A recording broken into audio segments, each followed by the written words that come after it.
So, students of class 7, the same lesson, the scholarship jacket. In the previous presentations, I have discussed many things about this lesson. Now, it's time to discuss the remaining things of this lesson. Now, here it is. I turned and looked at him, waiting. What did he want now? I could feel my heart pounding loudly in my chest, something bitter and vile. Tasting was coming up in my mouth. So, bitter and vile tasting was coming up in my mouth. I was afraid I was going to be sick. I didn't need any sympathy speeches. He sighed loudly and went back to his big desk. He watched me biting his lip. Then, okay, we will make an exception in your case. I will tell the boss you will get your jacket. I could hardly believe my ears. I spoke in a trembling voice. No.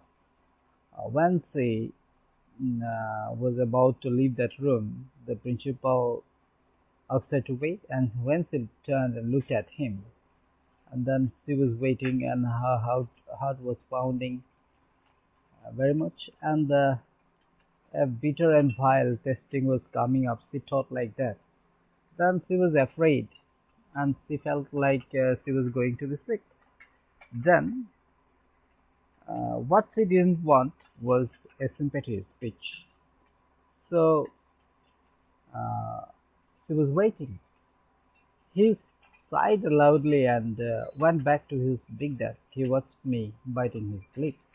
Now he went back to his desk.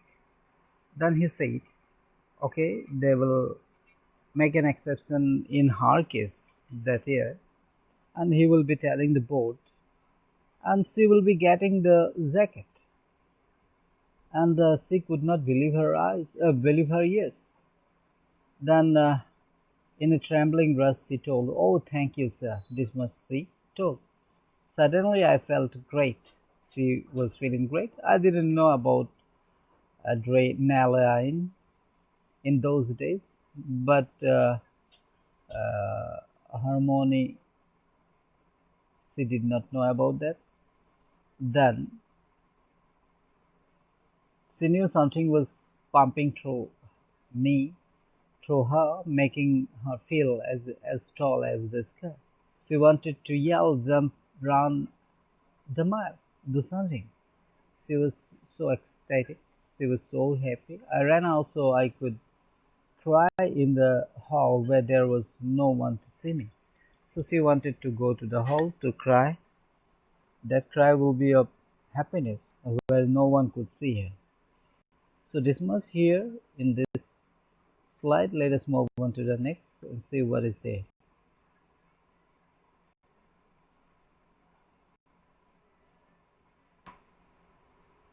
So here it is.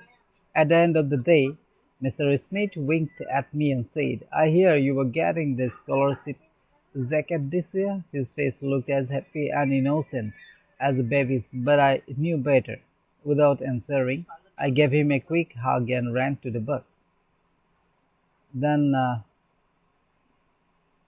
Mr. Smith was happy, and he told Martha that she was getting the jacket.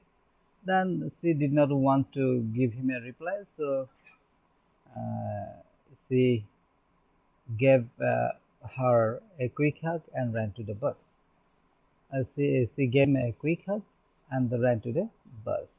I cried on the walk home again, but this time the tears were of happiness.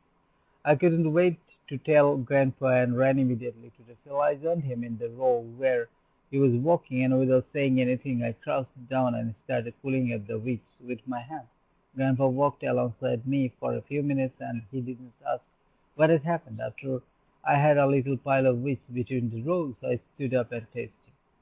Now she had to give that good news to her grandfather, so she went straight to the field, and there she actually walked in the and she was pulling up the weeds with her hands, and when there was a pile of them, then she faced him. The principal said he's making an exception for me, Grandpa, and I'm getting the jacket after all. That's after I told him what you said. Now, mm, he was also happy, and she told that that decision was taken after she told about what he had said about the scholarship jacket. So this much in this slide. Let us move on to the next.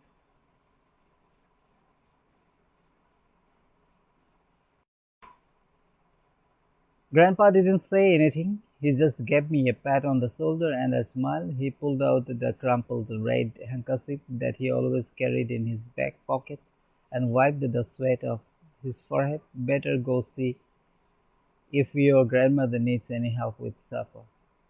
I gave him a big grin. He didn't fool me. I skipped and ran back to the house whistling some silly tune. Now, the grandfather gave her a pat on the shoulder and a smile, and he pulled out the crumpled red handkerchief that he always carried in his back pocket and wiped the sweat of his forehead. So, with his handkerchief, he swiped away that sweat on his forehead, and Martha gave him a big grin, and he didn't fool her. So she skipped and ran back to the house because grandfather had asked her to see if any help is needed by her grandmother. So she went home whistling. That means that she was extremely happy. So here the lesson comes to an end. We have learned many things about Martha, about her scholarship jacket, how she got it finally. So this much here in this presentation, and after this we will have to move on to the next lesson, and till the next presentation I say you all bye. Thank you.